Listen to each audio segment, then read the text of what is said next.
दोस्तों, आज के इस वीडियो में हम जानेंगे कि ड्रीम इलेवन के एडवर्टाइजमेंट के लिए धोनी ने कितने करोड़ रुपए लिए हैं और ड्रीम इलेवन का बिजनेस मॉडल क्या है।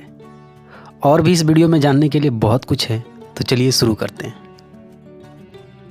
दोस्तों, ड्रीम इलेवन एक ऐसा ऐप है जो किसी के परिचय का मोहताज नहीं है, या कह लें कि करोड़ों भारतीयों को करोड़पति बनने का यह सपना दिखाता है। दोस्तों, इस कहानी की शुरुआत 2008 से हुई, जब हर्ष जैन ने ड्रीम इलेवन की शुरुआत की थी। लेकिन यह कोई चमत्कारिक स्टार्टअप नहीं था जिसमें रातों रात करोड़ों बना लिए जाएं। हर्ष जैन ने ड्रीम इलेवन को लेकर बहुत वर्षों तक स्ट्रगल किया।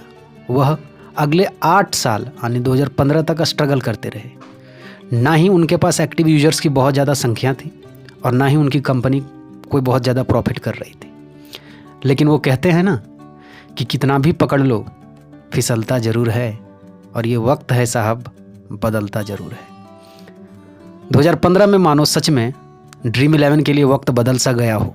ड्रीम इलेवन में यूजर्स की संख्या बढ़ने लगी और यह बढ़कर 2015 के आखिर तक 1 मिलियन हो गई। और 2016 में जब जियो ने फ्री डेटा दिया तो ड्रीम इलेवन पर मानो यूजर्स की बाढ़ सी आ गई, और 2016 के अंतिम तक यह संख्या बढ़कर 6 मिलियन तक हो गई।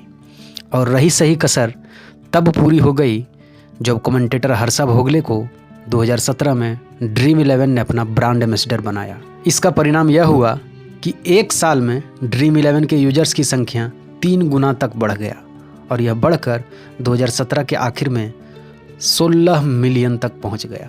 लेकिन हर्ष जैन ने ड्रीम इलेवन से जिस तरह की रेवेन्यू की उम्मीद की थी, उस तरह की बढ़ोतरी देखने में नहीं मिली, और ना ही ड्रीम इलेवन मार्केट में अपना उस लेवल का इमेज बना पाया जिस पर लोग विश्वास कर पाएं।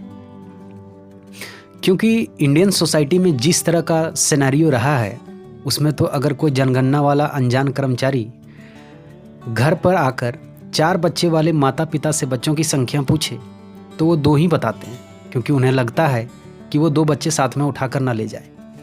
ऐसे में आप समझ सकते हैं कि अगर कोई अनजान व्यक्ति कहे कि जुए और सट्टेबाजी में जीते हुए लाखों करोड़ों रुपये बाद में वह अकाउंट में ट्रांसफ़र करेगा, तो इस बात पर भोले भाले भारतीय लोग कितना विश्वास करेंगे, ये तो आप खुद भी अंदाज़ा लगा ही सकते हैं।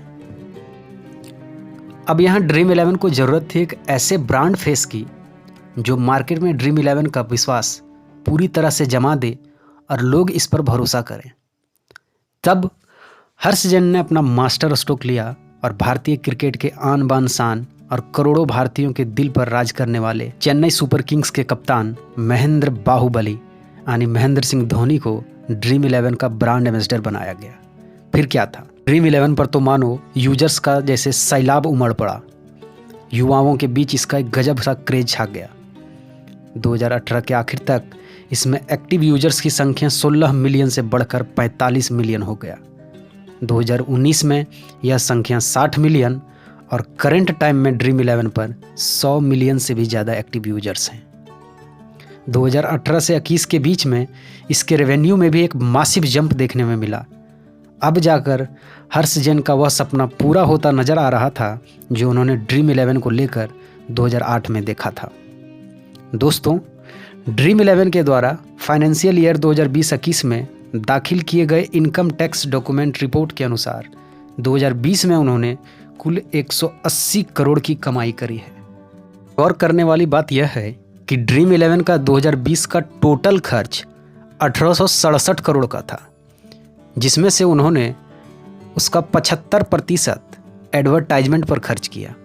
यानी कि 1867 करोड़ में से 1328 करोड़ रुपये एडवर्टाइजमेंट पर खर्च किए गए। दोस्तों, भले यह सुनकर मुर्गी से ज़्यादा मसाले का दाम वाला कहावत याद आता है, लेकिन दरअसल यह बहुत ज़रूरी भी है, क्योंकि ड्रीम इलेवन को मार्केट में अपना एक विश्वास बनाना है। चूँकि यह एक सट्टेबाजी वाला ऐप है, तो आए दिन इस पर उंगली उठते रहते हैं, यहाँ तक कि इसे भारत के कई राज्यों में बैन भी कर दिया गया है। पिच मेडिसन एडवर्टाइजमेंट रिपोर्ट 2021 के अनुसार भारत में एडवर्टाइजमेंट पर सबसे ज़्यादा खर्च करने वाली ड्रीम इलेवन दूसरी सबसे बड़ी कंपनी है। इस रिपोर्ट के अनुसार ड्रीम इलेवन ने अपने एडवर्टाइजमेंट पर किए गए कुल खर्च का 80% हिस्सा यानी लगभग 1000 करोड़ टेलीविज़न तथा ऑनलाइन ब्रॉडकास्टिंग प्लेटफॉर्म पर खर्च किए हैं। दोस्तों, अब आइए हम लोग यह जानने की कोशिश करते हैं कि ड्रीम 11 ने 2020-21 में किस प्रकार 1867 करोड़ जितने बड़े रकम को खर्च किया है। एडवर्टाइजमेंट पर किए गए कुल खर्च के अंतर्गत 5 प्रकार के खर्च आते हैं। पहला, टीवी एडवर्टाइजमेंट पर किया गया खर्च। दूसरा, ऑनलाइन ब्रॉडकास्टिंग प्लेटफॉर्म पर एडवर्टाइजमेंट के लिए किया गया खर्च। तीसरा, टाइटल स्पॉन्सरशिप के लिए किया गया खर्च। चौथा, टीम के साथ पार्टनरशिप के लिए किया गया खर्च। और पांचवा, आईपीएल के अलावे अन्य मैचों के एडवर्टाइजमेंट पर किया गया खर्च। दोस्तों, अगर हम बात करें टीवी एडवर्टाइजमेंट पर किए गए खर्च की, तो इसमें कुल 2 तरह के खर्च आते हैं। पहला, एड के शूटिंग के लिए धोनी को दिया गया पैसा। और दूसरा, टीवी पर आईपीएल के लाइव मैच के दौरान ड्रीम 11 के ऐड को दिखाने के लिए स्टार स्पोर्ट्स को दिया गया पैसा। बात करें पहले खर्च का, तो चूंकि धोनी ड्रीम 11 के ब्रांड एम्बेसडर हैं, तो ड्रीम 11 के अधिकतर एड्स में धोनी ही दिखाई देते हैं। इनके एक एडवर्टाइजमेंट का चार्ज 5 से 7 करोड़ रुपये है। 2021 के आईपीएल में ड्रीम 11 के लिए धोनी ने कुल 7 एड्स की शूटिंग करी थी।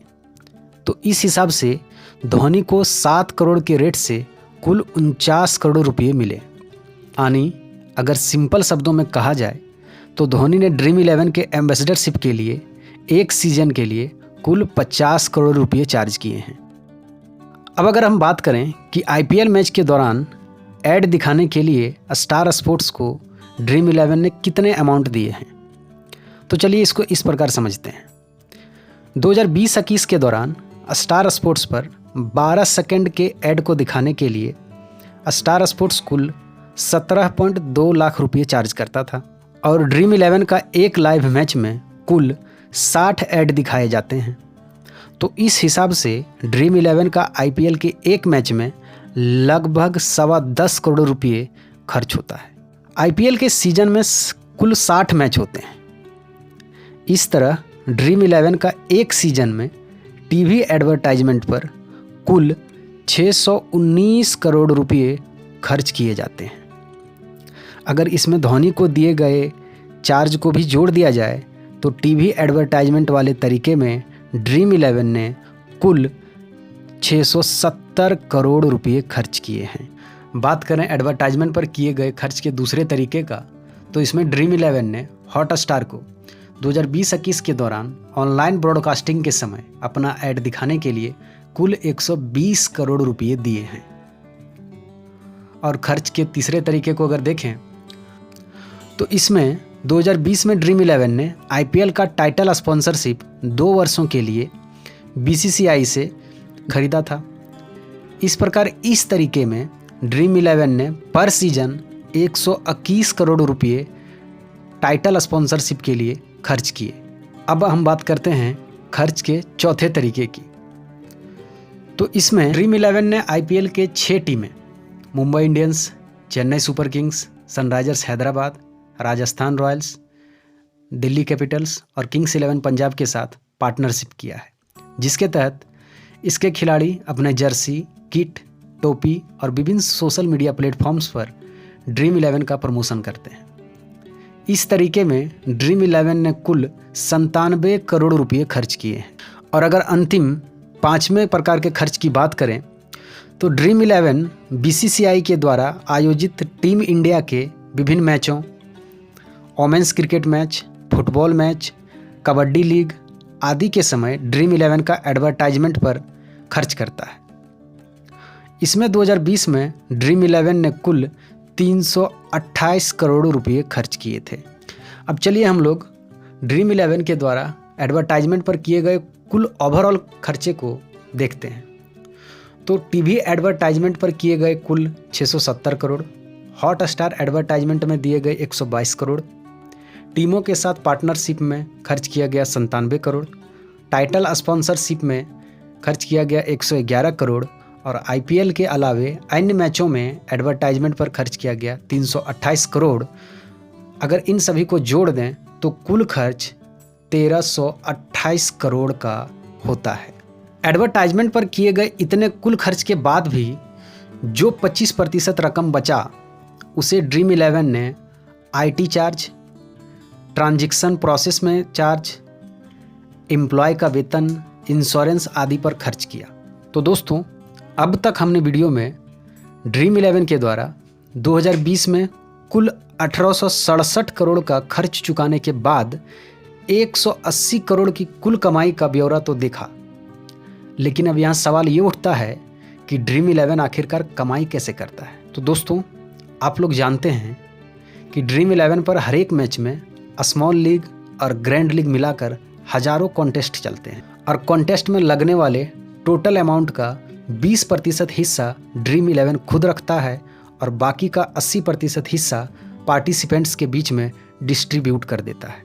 और इस प्रकार ड्रीम 11 ने 2018 के बाद से मार्केट में जो अपना विश्वास और क्रेज बनाया है, उससे एक्सपर्ट्स का ऐसा अनुमान है कि आने वाले समय में ड्रीम 11 का प्रॉफिट कई हजार करोड़ों तक का होने वाला है। दोस्तों, तो इस वीडियो में इतना ही। अगर आप ड्रीम 11 और धोनी के एक फ़ैन हैं तो इस वीडियो को लाइक करना और चैनल को सब्सक्राइब करना तो बनता है। धन्यवाद। जय हिंद।